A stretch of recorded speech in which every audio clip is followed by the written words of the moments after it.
बचपन बीतल संगे खेली झूला झूली, दूसरा के पाके कैसे गईलू तू भूली।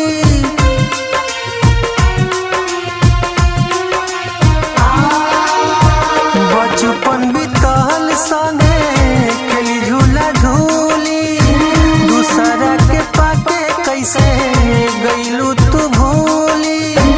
दूर होके यार से बिछड़ी के प्यार से जिंदगी बा तोहरे नावे, कुछो न मोने भावे हमसे बदलबू रहिया।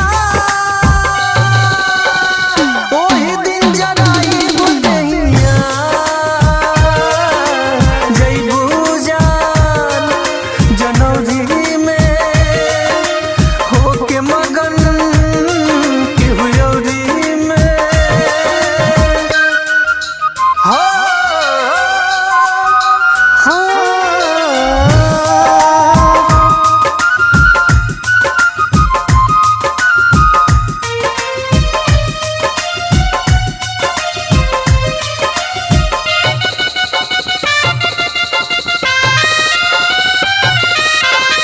राइटर के राज प्यार नहीं खेता